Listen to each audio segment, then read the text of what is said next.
What's good, my boys, maybe girls? Today, I'm going to be answering your guys' questions on dropshipping, kind of like an AMA, just with your biggest struggles and stuff. I don't know if you guys noticed, change of scenery, LA Hills. We're in SoCal just for Q4, grinding it out. If anyone's in SoCal, let me know. I'll show you guys some of my brands and my Q4 stores that are going absolutely crazy, getting a shit ton of work done, but I thought, fuck it. Might as well help you guys out, throwing a little video in the mix. So yeah, I'm just gonna be pulling questions I've asked on Twitter and Instagram, just a little thread I made asking you guys your biggest struggles, and we'll just be going one by one, answering all your questions, no gatekeeping in this bitch. Alright, I have to do this on my actual camera because my setup doesn't have a webcam, but here are just some stores from yesterday that we're scaling up for Q4. So Q4 is coming, these stores are gonna be doing like 100K days, it's still really fucking early. But I had some retard in my comments saying I uploaded orders or something, so I guess I uploaded payouts too as well, right? So I don't know, these retards be saying anything, bro. But yeah, take this as a sign to keep grinding. But yeah, peace. Back to the video. But yeah, let me know how you guys Q4 is going so far, but besides that, let's get straight into it.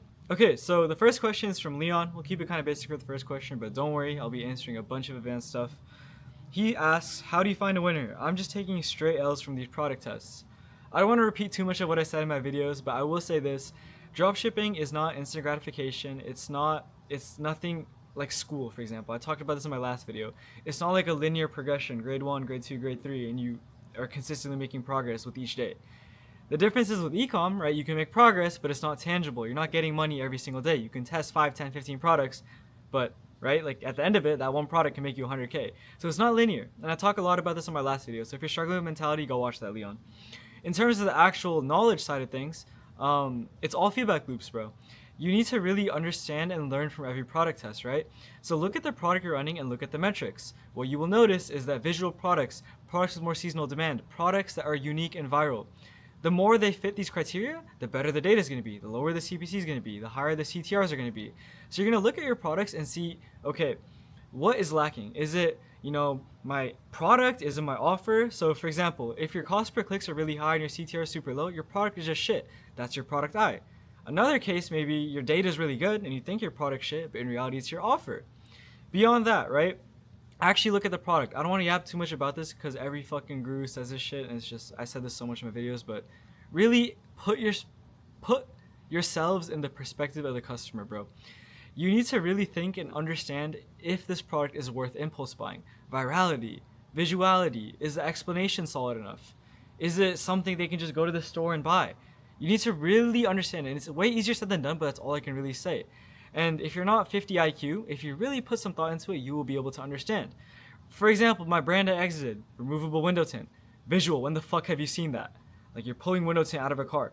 Solves a great problem. Summer heat, privacy, all things people really deeply care about. Lots of emotion tied to that. They want to be uncomfortable. They don't want people, weird men looking at them through the windows. Lots of emotionality. Visual, you literally see it working in real time. There's nothing to question. These are all spectrums you need to ask every fucking product. Even a supplement, right? Is there a lot of solutions for the problem your supplement is solving? Is the copy of the video good enough to convince them that the small pill you're taking is actually going to work? There's a lot to consider there. Third thing, is there too much competition? Market sophistication. Low market sophistication means, hey, there's not that much competitors, not that much selling going on. Any ad you can fucking do will work. High market sophistication. There's a lot of competition. There's a lot of ads. You, Leon, are not going to be able to break through that, my boy. It's all perspective. Put some thought into it. Okay, next question. Really good one from Fluffed. Once you find a winning ad for your product, how do you approach testing more creatives to find more winners? Let's say you run a Callow product and get a winner from there, but the rest of the Callow ads are kind of mid or don't perform as good. What should be your next step? You only worry about this, especially right now in Q4, when you already have at least one Callow rip scaling. This, for the advanced people that have already done high 6 figs, yeah, you probably don't need this question. You already know how to launch with a custom funnel. But let's say you are in a position where you launch a product, it's good, you're profitable, you're scaling it, but you're running off one creative that's carrying you. Not, oh, day one, my metrics are shit. How do I make a custom funnel? No, if you're a fucking noob, you're not going to make ads from scratch if your product is doing trash. If you are scaling a Cal Data product and it has one ripped creative carrying and all the other ads are shit, you are going to do deep customer research. So you're going to see, why is this ad a winning ad compared to the rest of the ads? Is it the avatar that it's targeting? For example, if I'm selling a pillow or some shit, and that pillow is targeting neck pain, and my winning avatar is going to be someone suffering from neck pain, and all the other ads are about something else, hot sleepers or some shit. Sounds kind of basic, and that's a lot of the cases, right? the avatar that the ad is targeting is going to be better. So you need to understand what is working. And maybe, all the ads are about neck pain and only one of them is doing good. Think about the messaging. Is that ad very natural? Is it very organic? Are the other ads a little too ad-like? Are they too straightforward? There's a lot of variables in that. So what you do from there is you take that winning ad and make a bunch of variations of it to milk it as much as you can. After that, you start digging into new avatars. Neck pain, hot sleeper, comfort, all that stuff. Go into all those avatars and start making voiceovers. Once you see voiceovers getting some traction, especially with the Andromeda update, voiceovers doing really good. Once you see like, hey, this has proof of concept, the soft metrics are good, it's getting a couple sales, then you go out and get UGC. So that's kind of the process I use, but I will say, if you're running just off one rip creative, your first step, again, should just be to maximize it, make iterations, send it to, another thing you can do is you can send it to a congruent listicle where you make a, 5 reasons why you should buy this pre-lander, and it's all based off the reasons of that one rip. It's just squeezing as much life of it as possible. After that, that's when you do a lot of avatar testing, because if you want your brand to last and you don't want to just run off 1-2 creatives, if you want a bunch of creatives taking spend, you need a diversity of avatars, different customer profiles taking up your ad account. So again, in that pillow, you would need a winning ad for neck pain. You would need a winning ad for hot sleepers. That's your goal after you kind of find that one winning avatar and double down on it. Speaking of UGC, my boy Pixel asked, how to source video content at scale for cheap, where to get initial video content besides ripping, and what do you do when you first start scaling and testing new concepts? Plays into the last question. So when you're first starting, especially right now in Q4, all you need to be doing is ripping, my boy. But if you want to do a custom funnel, how we typically do it is statics, AI UGC. You can use TopView, it's a really good AI UGC platform. You can use VEO and stuff for those AI hooks and all those AI B-rolls, really, really good. But you pretty much just launch with voiceovers and AI UGC. If you're not ripping at the beginning, that is. Once you start getting a brand and you actually want to get video content, I recommend just going on Incense. Incense is really good. You can use Twitter as well, but I recommend Incense. You do not need to pay these creators, bro. They be smoking crack. They be saying, I need $300 fucking dollars. Like, get the fuck out of here. I get creators down from like $300, $250 all the way down to $100 bucks, bro. It's, you just tell them, hey, I'm gonna give you $100 bucks. You give them a little brief talking about what you want in that actual ad. And you say, hey, this is the first video we'll be doing together. My goal is to kind of get you on a long-term cooperation. Let's start with 100. Usually they'll go down. So you can get video content for about $100 bucks on Incense. Okay, next question is from Instagram, at subi.gna on Instagram. Tommy11x asked, knowing whether to keep a product going or not. So, there's 2 answers for this. Q4, you should be only running a test for like 1-2 days at most, in my opinion. There are too many products to test in Q4 where you should be spending 3-4 days on a product unless it's breaking even, the metrics are really good. But usually there's 3 cases. The best case is day 1, day 2, you see profit, you scale it up. Great. Second case, day 1, your fucking CPC is like $3-4, your CTR is 2-3%. You have less than a 5% add to cart rate. You got 1 sale. You're like 0.5 ROAS or under. That's a day 1 cut. You can let it go to day 2 if you want. If you have a little bread, they'll let it go to day 2 if you want. But besides that, it's a cut. The third case is you're breaking even. You're really close to breaking even. Day 1's break even. Day 2's break even. Day 3's break even. I will say, you need to train the Pixel. The Pixel is a AI algorithm. It takes time to realize who your target customer is. A really good product, which is kind of like the first case I mentioned, especially in Q4 because there's a lot of demand, it'll know. It'll know off the first day if it's a really good product. And you don't need to have to worry about it. But there are cases where you will break even or be slight negative, but your metrics will be really good. And in those cases, you want to let that ride out till day 3, day 4. And in that time, after day 2, day 3, get new creatives in there, tweak your offer a bit if it's not as good, make the website better. By day 5, if you're not on the profit, cut it, bro. You guys need to be super quick. You guys can't waste times on just one product for the entirety of Q4. There's so many winners out there. I literally have 4 stores running right now that I've literally launched in the past couple weeks, just scaling it up. So there's so many fucking winners. And if you waste time trying to make one product work, it's not going to be worth it. And I'm just telling you this from like a friend's perspective, just because there's a lot of money. You can really make anything work. It's not about, hey, is it possible or not? It's just what is cost efficient, what is time efficient. And especially in Q4, you don't want to do that. So long story short, 1 to 2 days, bro. If it's breaking even or showing promise, let it run to day 3, day 4. But after that, I would just let it be, my boy. Okay, so the next question is from Instagram again. Elijah asks, best place to get your product? Like, what's the best place? Ali, 1688 in depth. Okay, here's kind of the funnel. AliExpress at the top for the noobs, Alibaba for the intermediates, 1688 for the real OGs who know where the products actually come from. 1688 supplies to Alibaba, and AliExpress is usually just from Alibaba and 1688.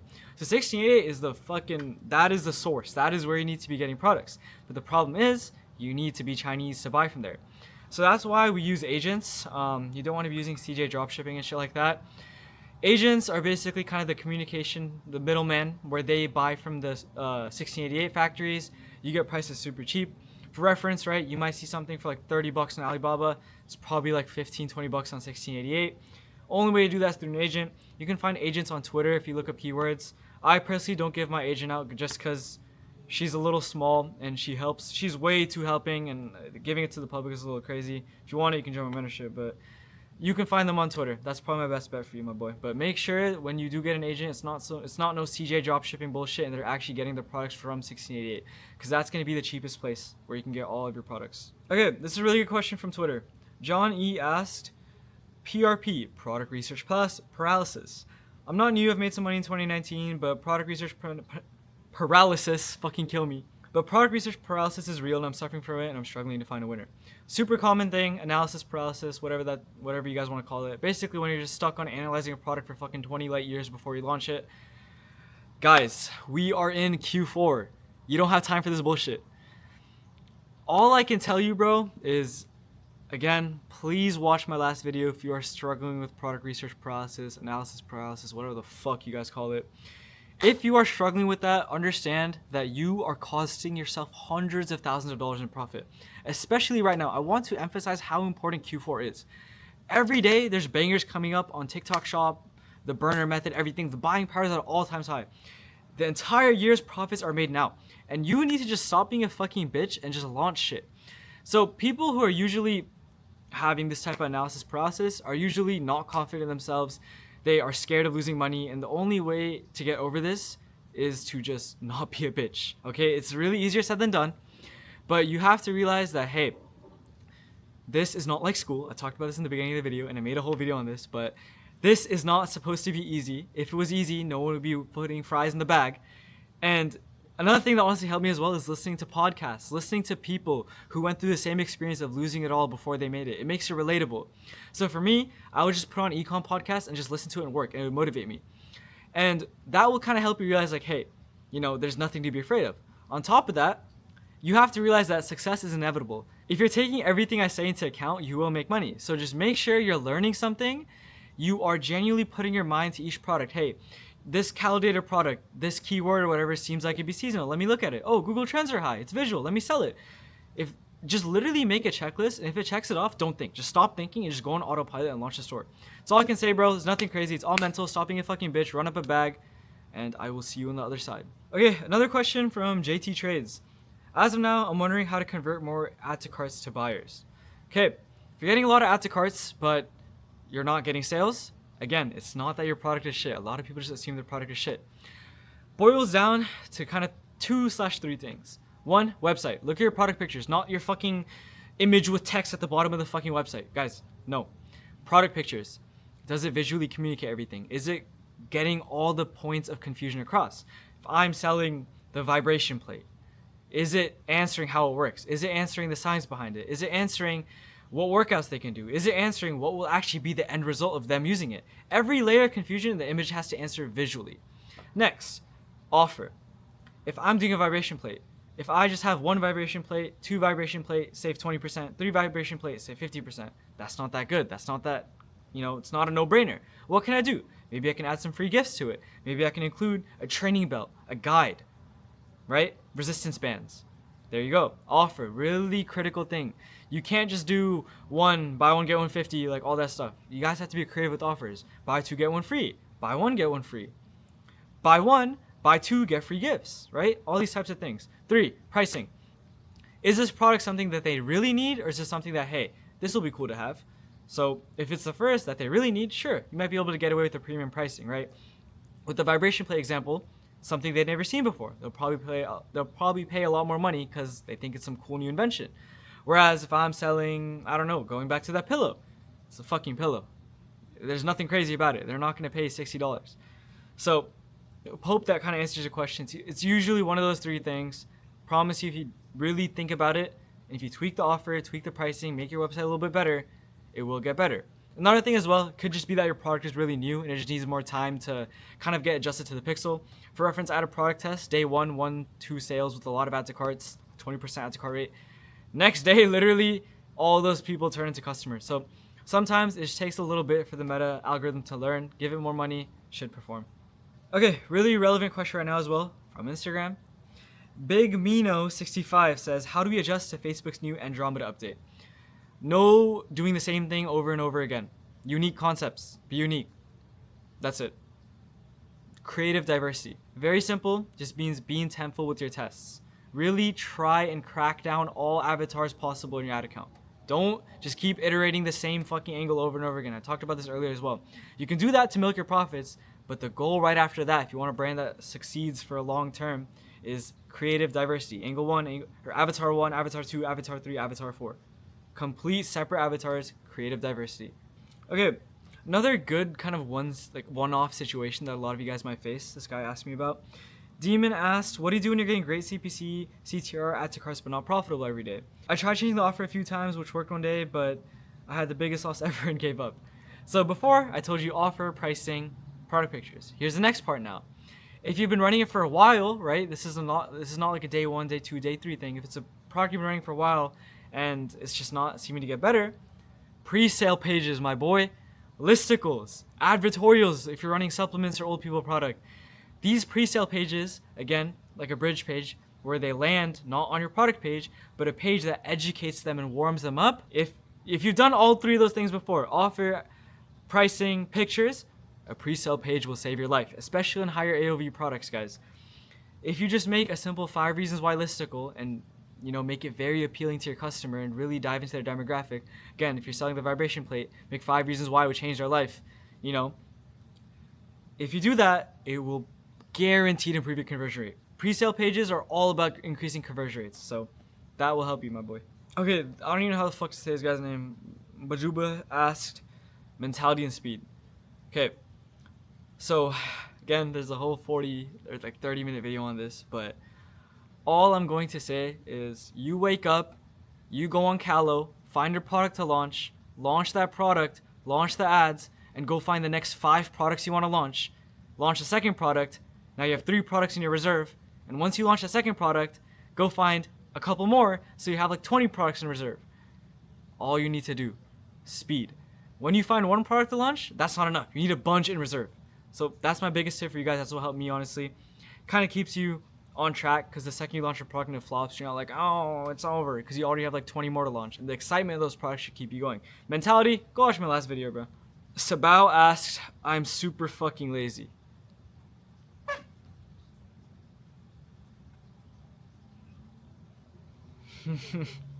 Yeah, that's probably the most nerd shit I've done. Alright. Okay, Colby asks, going past basic dropshipping, learning to build pre-landers and compete with image ads. Okay, great. So, pre-landers, like I mentioned before, I personally use Replo to build them. Very super easy. I'm not making a tutorial on that. You guys can figure it out. Super easy. Use Replo. They have a bunch of templates for advertorials, pre-sale pages like listicles and shit. It's super easy, drag and drop. In terms of the copy for them, just use ChatGPT, train a prompt, do deep research. I'm not going to go into that too much, but you can figure it out. In terms of image ads, okay, so depending on the niche you're running, image ads can work as your top of funnel ads, and you typically want to have, like, what's been working for me at least, is like native image ads, where it blends into the For You page. It's very organic, and you kind of send that to another pre-sale page like an advertorial listicle. That works great for supplements especially as well. And with those top of funnel ads, it would be like a headline news article or something, or like something very, very generic that'd catch their attention. And as well, you can do a lot of bottom funnel static ads. So let's say, and this applies a lot more if you scale up, you're spending thousands a day, right? Because let's say you're spending 10K a day, 5K a day even. And out of that 5K a day, right, 2.5K of them, 2.5 to 3K of them end up being customers, whatever the number is, arbitrary. The rest of those 2K, where are they going? They're not going to just throw them into the fucking void.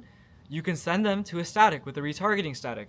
So special offer, Black Friday, buy one get one, 50% off, whatever the fuck your offer is. Throw that in there, and you can make a lot of money. Sure, it may not get 2 million spend, but it might spend $100 a day at a 4 or 5 ROAS, right? Because all those people that didn't get captured at the top of the funnel ads, they're coming down now to the bottom of funnel. And if you have 10 statics spending $50 a day at a 5 ROAS, what? 2,500 a day. So really, really good. That's the bare minimum you should do. You can test top of funnel statics. Sometimes they work, sometimes they don't. But I will tell you, for top of funnel statics, those native organic statics work really, really good, especially if you send it to a pre-sale page. McCoke asked, Meta Ads Pixel. Profit tracking and reinvesting, super important. Profit tracking, guys, triple whale is not enough. If you don't even know what that is, this might not be relevant to you, but it's really important you have like a VA doing your profits manually, just because for like bundles and stuff, it's kind of hard to get an accurate margin on it. And especially if you can mix and match sizes and stuff, it's gonna get all over the place. So you wanna be sure to have a VA or something doing a spreadsheet manually. As well, make sure you're counting refunds, chargebacks, processing fees, because let's say you think your net margin is 20%, right? And you go below that 20%, whether it's scaling your ads, whether it's ordering stock, whether it's buying a fucking Lambo, right? But you end up getting chargebacks next month. You end up not accounting for profit fees, processing fees, sorry. You don't account for refunds that are going to come in next month. You lose that 20% next month. And what happens? You can't make your payment. So be very meticulous in that sheets that your VA is doing your profit tracking. Please account for processing fees right away, subtract that. And what I like to do is month over month, I see my chargeback percentage. So for the past 6 months, and this applies more for long-term brands, if my chargeback percentage is 1%, my refund percent is 5%, I'm just going to subtract 6% of my sales every day, because I'm going to assume, hey, those are going to eventually become refunds and chargebacks looking at my brand's history. And based on that, that's going to be your free cash flow, right? You're going to reinvest with whatever budget you want after all those costs. If you have a reserve on top of that, right, Shopify's holding your money, subtract that from your profit. Even though it's profit, it's held, so don't count that as profit. That's not your free cash flow. Only scale and reinvest money that you have now and that isn't going to go away randomly and that isn't held for 6 months. Kevin Lai asked, hiring process for VAs, creative team, etc. So VAs, bro, very simple hire. You can get them on Upwork, online jobs. You should pay them like $200 a month. Respond to your emails. Very simple hire. I recommend the second you get a winning product, you just hire them. They will save you a lot of money on refunds and stuff. Imagine someone is emailing you for a fucking refund and you have no one responding and they charge back. You lost it. But hey, you can pay someone from the Philippines or Pakistan $200 a month and they can end up taking that chargeback and instead letting them keep the product and giving them a 30% refund. So hey, what sounds better to you? So second you get a winning product, get a VA, very simple. You can write them a little doc telling them what responses to give. I recommend when you're starting, when you're just getting to know them, give them copy-paste responses and just monitor a bit. And over time, you can kind of train them to give custom responses. Creative team and stuff, creative strategist, video editor. I'm not going to talk too much about hiring those hires right now in this video. It's in my mentorship if you guys want to join. But when you're scaled up, I will recommend getting a creative strategist and getting video editors as well. Here's a good question. How to deal with inevitable meta ad bans. So Q4 is a time where a lot of ads are getting banned. It's super fucked. A lot of ad accounts are getting banned. So if you're running on a fresh ad account, be careful. You're probably going to be prone to getting banned. So what I'll say is be careful with ad rejections. Upload one ad at a time. If you see a bunch getting rejected, maybe rethink that test. Maybe cut the test even. On top of that, be a little lenient. If you're getting ad rejections as well, what you can do is, let's say you have 50% off or like Black Friday sale in the headline or something, or you have like a primary text that says, never wake up in your sleep again or something. That word never might seem a little false promise. It might seem like a false promise. So Meta can trigger those little kind of scammy words. They're very strict right now. So don't do stuff like that if you are facing rejections. That might help you a lot. I've had people come to me saying they're getting banned. I literally tell them, hey, change your headline to just something simple like enjoy comfort now or some shit instead of 50% off, and the ad gets approved. So be kind of lenient with your copy in terms of your ads. And if you keep on getting rejected, what can I say, man? You might have to remake your ads, you might have to move on to a new product, or you might have to pay for an ad account ban. It's inevitable, but hey, the more you spend, the less rejections you have, the better it's going to be. What you can also do is, let's say you get an ad that gets rejected, you can upload like a compliant photo of like a cat or some shit just so it gets approved, then you turn off the ad and don't delete it. There's basically a hidden kind of like trust factor score in Meta called the HIVA. It's just like an internal trust factor. And the more ads you get rejected, the lower your high score is. So if you get an ad rejected, just replace it with the cat and turn it off, and your high score over time will go up, and that makes you less prone to getting banned. Not Turner asked, staying committed. Just go watch my last video, bro. Kirtan US asked, finding creators to watch. Bro, everything you have is literally right here. You don't need anybody else. You can go watch Anthony Eclipse yap about TikTok dropshipping if you want, but hey, everything's right here, my boy. I genuinely wish I had some shit like this when I started, bro. I promise you, everything you need to know is in this channel. Norbert Nazarian asked, maintaining consistent ROAS every day, not sure if it's our ads or ad account. Stop being schizo, it's most likely not your ad account. So it's all coming down to creative. Actually, there's a lot of things, right? If you want temporary ROAS boost, again, like I kind of mentioned earlier, you can do congruent pre-sale pages to the ads you're running. So again, let's say you're running Avatar 1, Avatar 2, and those are your winners. You can make listicles only reasons Avatar 1 would care about and send it only to Avatar 1 ads. And you can make another listicle for Avatar 2 and make that listicle only about everything Avatar 2 would care about. That would help you a little bit. But in terms of long-term ROAS, it's all creative, bro. Get a variety of creatives coming in. So if you're a bigger brand or you're doing at least 6 figures a month, get a creative strategist and start writing briefs yourself. You need a variety of creatives. Don't get lazy. So when you're doing variety of creatives, you need to make sure you're intentful. So make sure every creative, especially with Andromeda, is not the same thing over and over again. Do deep market research. Really understand your customer, their deep desires, their problems, and really make each ad copy feel like it's tailored to their exact problem. Let's say you're selling a product that can have 5 different avatars. Again, going back to the pillow, hot sleeper, neck pain, whatever the fuck, all these different reasons. If you make an ad targeting all 5 in one video, it's not going to feel like it's tailored to them, right? If I'm selling that pillow and I make one ad talking about everything someone only with neck pain would really relate to, not a hot sleeper, they wouldn't give a fuck about the ad. But that neck pain person looks at it and they're like, holy fuck, this is made for me. That's what you need to do. And you need to repeat that with all these different avatars. So you're going to go do deep market research and make the most perfect ad copy and tailor it to each avatar as good as possible. And when you have, going back to what I said earlier as well, when you have multiple people doing that, a creative strategist, yourself, whatever it may be, you have 2 heads doing the same thing, the odds of you hitting a winner are much higher. So it's all a creative team. Make sure you have a feedback loop as well. When you're doing these tests, look at what's the problem. Is it the hook rate? Is it the hold rate? If the hook is good but the hold is shit, the ad copy might not be good. It might be too ad-like. You might be listing too many reasons. If the hold rate is good and the hook is shit, all you probably need is a better hook, my boy.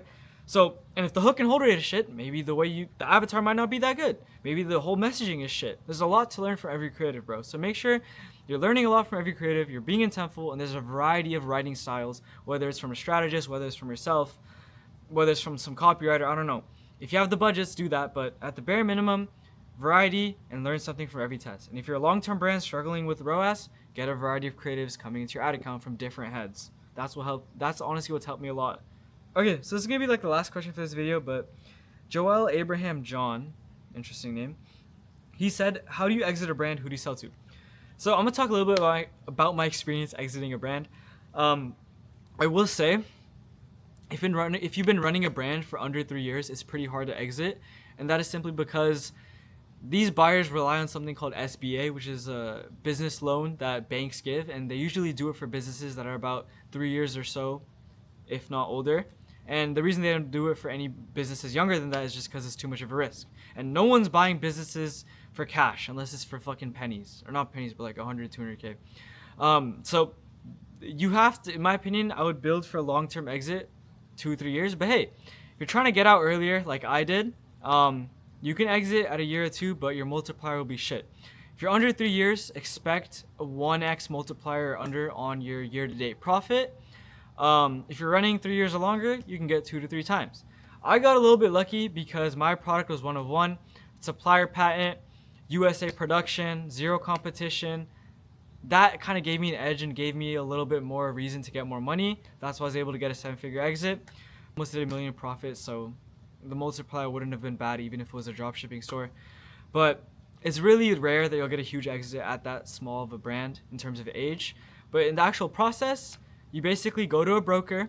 I can give you my broker if you want, just DM me on Instagram. Go to a broker, you list your business, you take calls with these guys, they get to know you. One of them throws an LOI at you, letter of intent, basically detailing, hey, everything checks out. I'm gonna buy this business for X amount, and it's gonna have all the terms saying, hey, you can't run this product for 3 years. You're gonna have to help me with on calls for a month, with like a transition period. This amount's gonna be upfront. I'll give you another amount over the span of 3 years, whatever. All the terms are gonna be there. And after that, bro, you basically, they do their due diligence, look at all your bank statements, all that stuff, and after that, money's in escrow, you get your money. So that's kind of the process. Again, if your brand's under a year old, 2 years old even, I really don't recommend it. It's gonna not be that much unless you have like a crazy one-of-one product like I did. Other than that, I would just build something to exit long term. If you can exit for after 3 or 4 years, you can get a lot of money, bro. So that's kind of just a rough, I guess, exiting for dummies process. I don't know. But besides that, guys, I'm tired as fuck. I started so much in this video, bro. But that's gonna be it. That's gonna wrap it up for the drop shipping struggles you guys talked about. But besides that, bro, you guys need to lock in.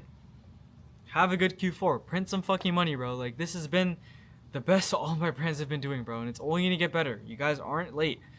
But besides that, bro, I'm gonna have a good time in LA. If anyone's in LA, let me know. If you want one-on-one mentorship, down below, link in bio. But yeah, I will see you guys in the next video. Peace.